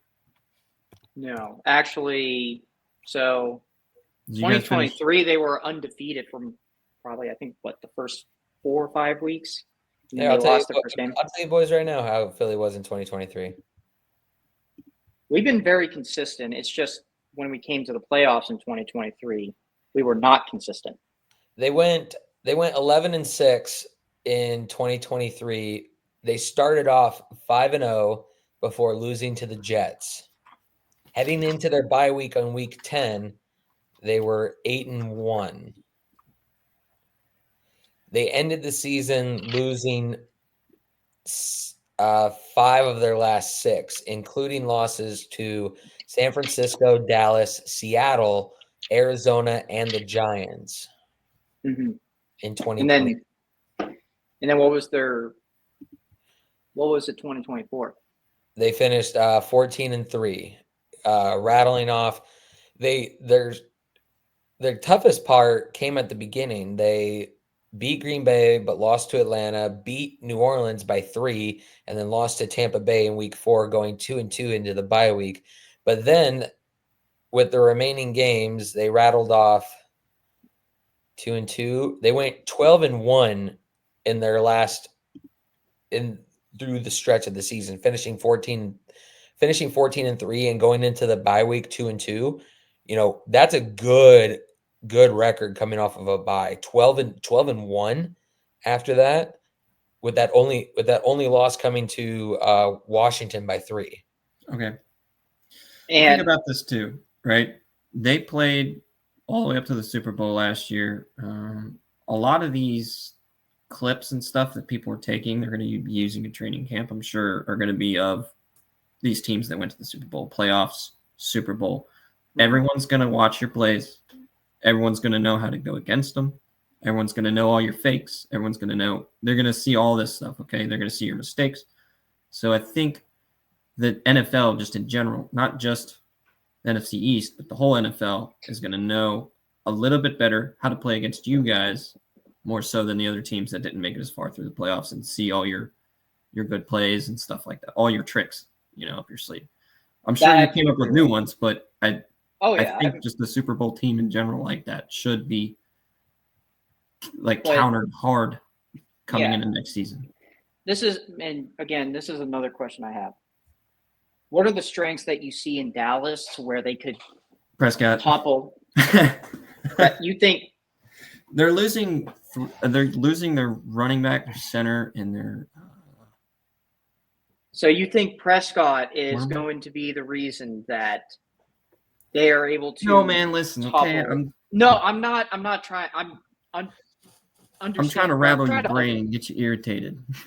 Well, it's not working because I think you're on crack. But okay, well, I'm going to do Eads next. I'm about to drop the fucking hammer on this shit. The fact that, and Jacob loves to piss me off, and the fact that he's looking at you like you're on drugs right now is like, I'm just trying to understand what really is going through your head.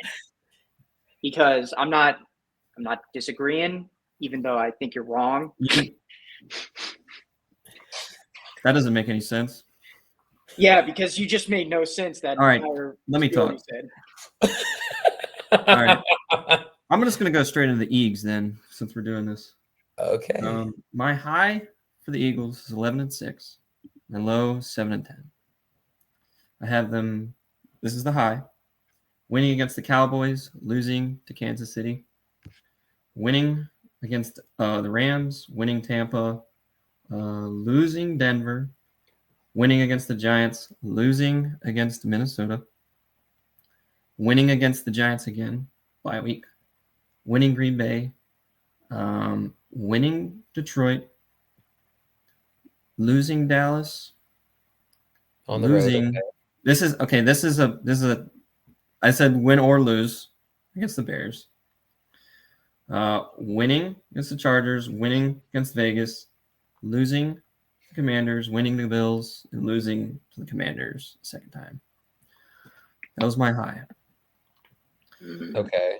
My low is winning Cowboys, losing KC, losing Rams, losing Tampa, losing Denver, winning New York. Yeah, I know it's a bad start. Oh, It's a bad start. It gets better though. Losing Vikings, winning New York, by winning Green Bay, winning Detroit, losing Dallas, losing Bears, winning LA, winning Vegas, losing Commanders, winning Bills, losing Commanders again. So that's 10-7. And that was just kind of, and there's not a huge gap there. I was trying not to be too biased. I don't think they'll have the season they did last year. Just because, like I said, everyone's had the time to look at their plays. I think people will be more prepared to play against the Eagles this year and Saquon. I think there's definitely going to be a lot of training camp information about how to stop Saquon. I do agree on that. That is something I have been kind of concerned about as an Eagles fan. The Cam, fact I hope that you keep these chaotic takes up the whole season. well, I do agree with the Saquon thing. That was something last year, and I think I actually did tell Cam this. I was like, Saquon's not going to have the season he did last year. No. If he does, I will do fucking cartwheels. You know what I'm saying? I'll still draft him if I get the chance. The fact is like you can't. He's not going to be as unstoppable as he was last year. Like he was unchecked the entire season because no one knew what to fucking do with him. But now I'll be honest. I don't know why you guys didn't play him more in that final game so that way he could break the rushing record. Because we didn't want to hurt him because we're smart and we wanted him for the Super Bowl. I mean, that makes sense. But at that time, I mean, you obviously have Super Bowl hopes, but there's no guarantee you're getting there. Yeah, and then if your star running back gets hurt, who's been the reason that you're going to probably go to a Super Bowl, and he even stated he didn't want to play that game. He wanted a ring more than a record. That's fair. So I'll say this, I'm not a big Nick Sirianni fan. I thought you were going to blast him. I thought that was why you put the Eagles so low on the list is Nick Sirianni, because he makes some really bad judgment calls. He fixed it, but I thought that was the main reason. Yeah, but do you think he's fixed permanently? No, definitely not. Atlanta was a really big show of my point in case for Nick Sirianni. But, right now he is Seoul in Philly. Mm-hmm. All right. If you want to keep talking about Philly, dude. I actually didn't put that much stuff down just because I knew as soon as I brought it up that you were just going to take the stage anyways. Well, I was like, let Dolan talk about Philly if he wants to. I mean, I was just going to bring up. I wonder who their new OC is with Kellen Moore leaving to go to the Saints, but it's actually their passing coordinator, Kevin Patello. He was the passing coordinator, like he was the passing coach, but he got elevated to offensive coordinator. So, and this is another thing I thought he would bring up was Jalen, and he didn't. But I love Jalen. Don't get me wrong; he is my quarterback. The problem is with Jalen Hurts is he is predictable, Very especially after he got hurt in 2023.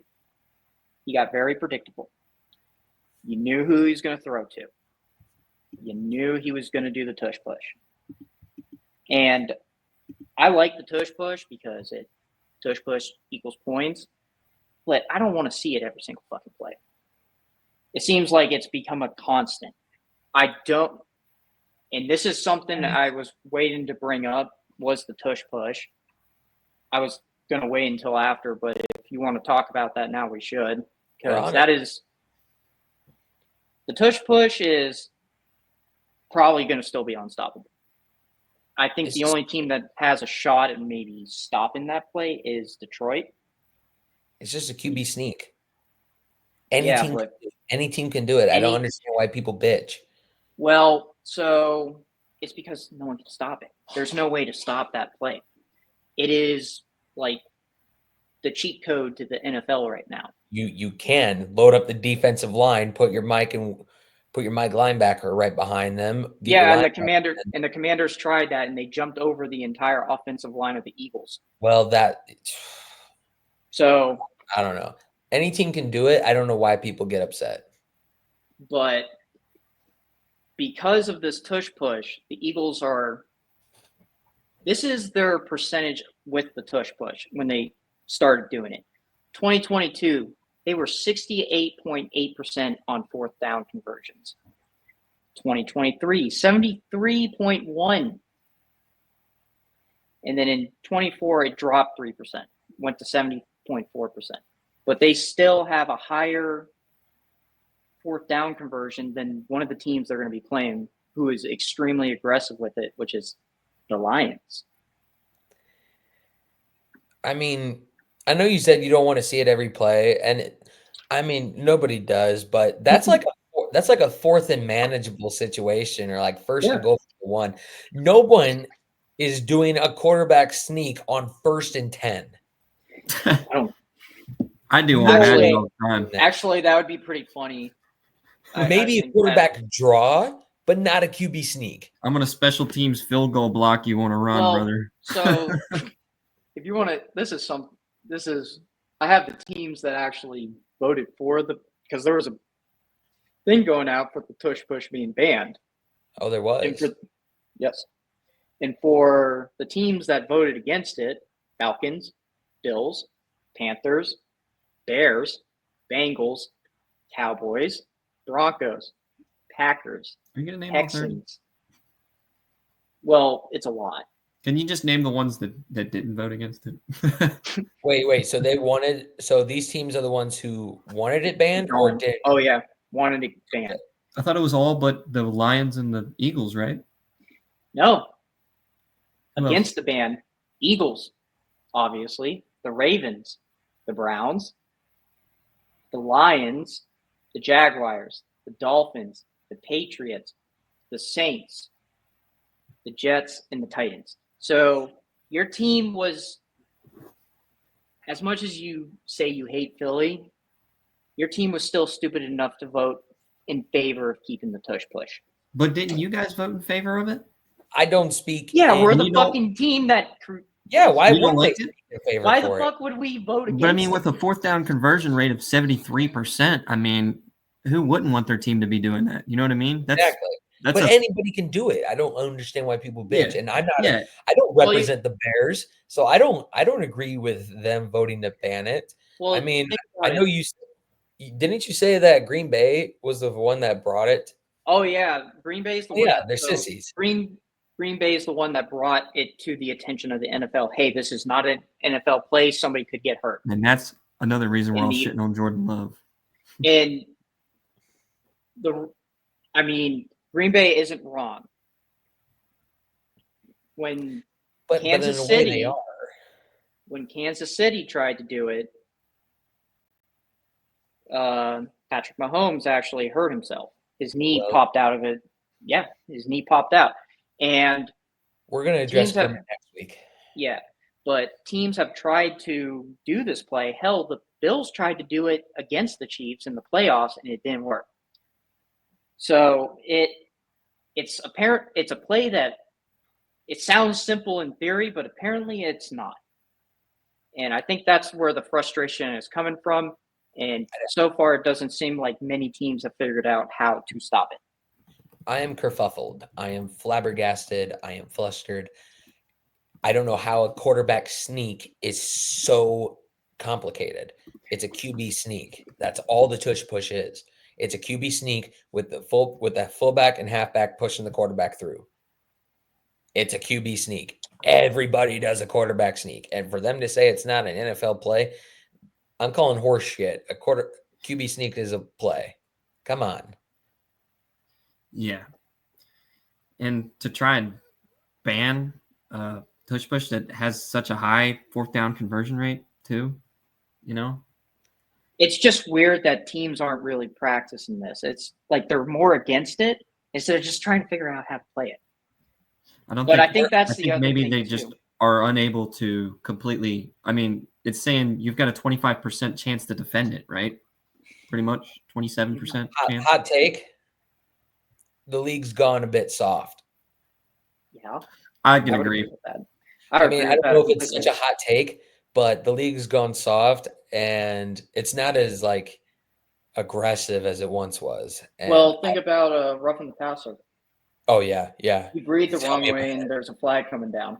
I mean, you've been to Canton, Ohio, the Football Hall of Fame, right? You've seen the evolution of helmets. I have. Imagine playing with a little leather cap on your head, man. I think we should bring that back. Just one season of leather caps. It'd be really cool to have like a classic game with like old school, like really old school uniforms, like back from like the 60s, dude. Well, like the Hall of Fame game we got coming up. Yeah, it's going to be something we have to talk about.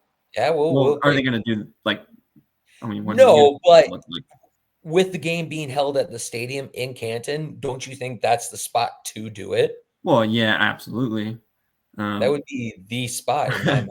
I would love to see him wear those little leather caps around. Dude. That'd be sick.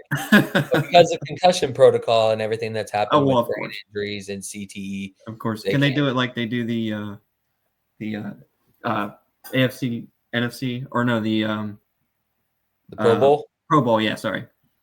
Maybe, but that's Pro not Bowl, even a game. We're all like just taking it real easy. Yeah, but that's not even a game anymore. I liked it better when the Pro Bowl was an actual game and people sold out because they're representing their conference. Yeah. Now it's just a bunch of mini games. Yeah. And you watch them throwing the ball, it looks like a bunch of middle schoolers, flags and stuff. Yeah, it's kind of annoying. All right. Who do you got next in the NFC East? I'm gonna go ahead and do the Giants right now, okay? And this is the one I'm interested about. Worst team. Last year, the Giants went 3-14. They had 273 points for. That's 31st in the league. So not very good on offense. And then they had 415 points against. That's 21st in the league, so below average. I'm going to go over their high first, and I'll do their low. So their high, I have them at 6-11. Losing pretty much almost every conference game or division game. Lose Commanders, lose to Dallas, lose to KC, win against the Chargers. They got to get one in eventually. Losing to New Orleans, of course. Losing to Philly. Winning Denver. And I had this as a W or L, like a switch. Win or lose Philly. Win San Fran. Lose Chicago, lose Green Bay, lose Detroit, lose New England. That whole division's just going to be too hard for these Giants to play against. It doesn't matter if it's at or versus. Lose to Washington, win Minnesota, win Vegas, and lose Dallas, putting them at 6-11. And then their absolute bottom basement, I have them at as 1-16. I think their only win is against Vegas, the Raiders. Okay. I can agree with that. I just think you are severely underselling how good Denver might be. Well, we don't know anything about what Denver's going to do this season, really. I mean, we do. I'm going to touch base on it on Tuesday. We'll go up on it. I will say this about the Giants. They've progressively, like deteriorated over the last 3 seasons. It's kind of gone down. Especially when they sold Saquon Barkley off. Yeah. They have the same 3 wide receivers they did last year, Neighbors, Slayton, Robinson. The general manager and the head coach might also lose their positions if the season doesn't improve this year. So we could see some changes to the coaching staff. Well, shit, I think we're about to see a new coach and a new GM come in. Yeah, and going from 3-14 last year, I mean, it's not hard to improve from that.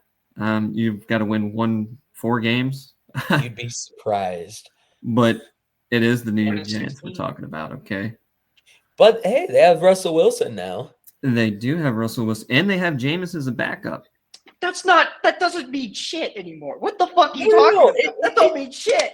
I mean, I get that, but you still have an experienced quarterback. Look at what they're moving off of. They're moving off of Daniel fucking Jones. That's Yeah. like, there's no fucking groundwork though for that. Like, what you're gonna compare that to that? No, I get that, but you have a Super Bowl winning quarterback in Russell Wilson compared to Daniel Jones. Yeah. So I think maybe they could finish 6-11. But who is Russell Wilson? I think 6-11 is Malik Neighbors. a pretty or the other guess. or the they could do defense a of little the other better. team. They might go 7-10, but I think 6-11 is probably where they're going to be at. That's realistically, I think that's probably what they're going to go at this season. I can see that. Or hovering more in between the 1-16 and the 6-11 or 116. 1-16. I think they might finish the same they finished last year, 3-14. All right. I'm going to get this last team in. Yeah, go ahead, man. This is the Commanders. I have them doing the best in the league.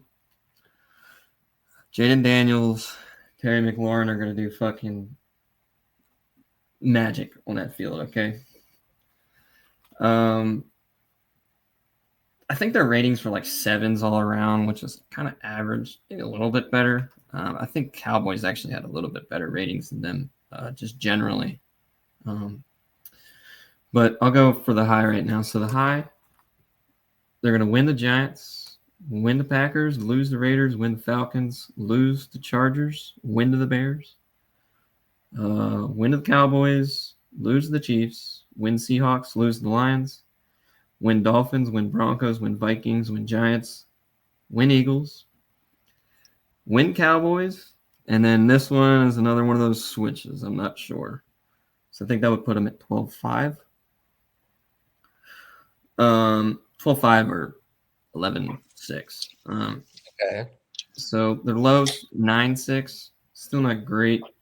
Which kind of puts it, I think, a little bit lower than the Cowboys because I think I had the Cowboys a low at 10. You mean 9-8? 9-8. Yeah, 9-8. 17 games. Oh, why am I saying 9-6?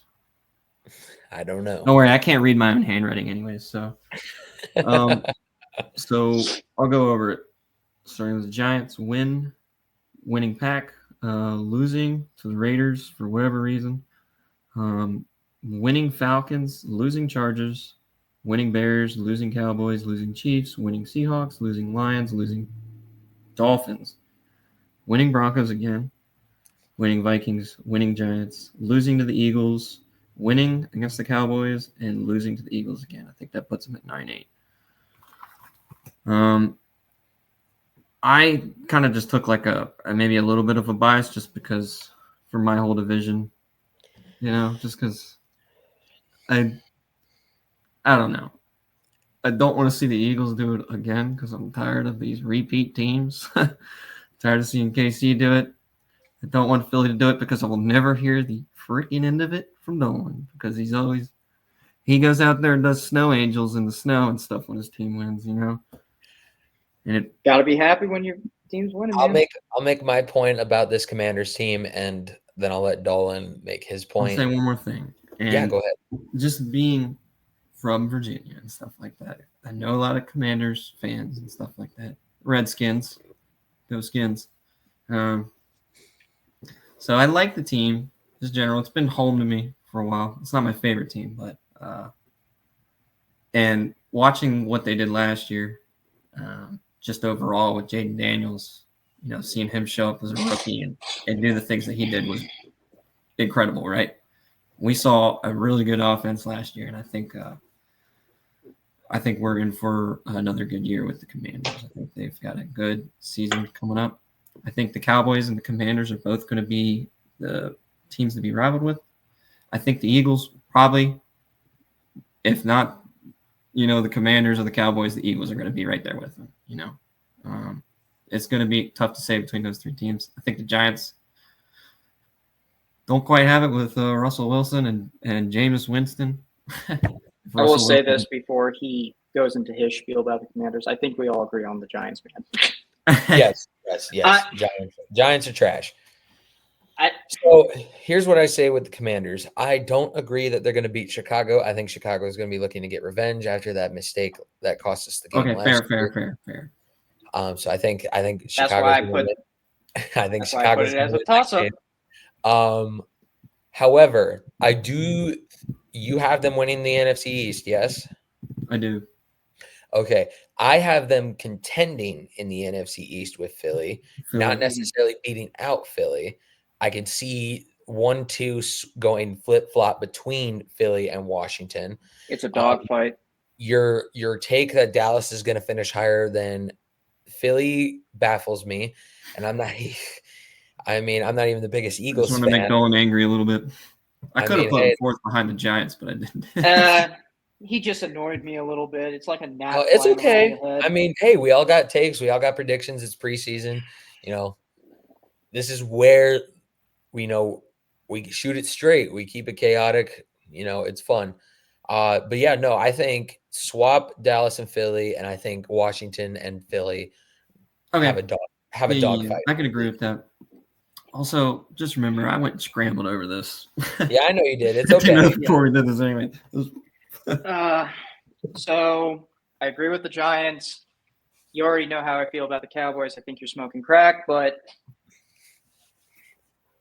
with the Commanders and the Eagles, I agree kind of with both of you, because the only reason why I think the Eagles Cam is right, Super Bowl contenders or the Super Bowl champs, it's always harder for them the year after.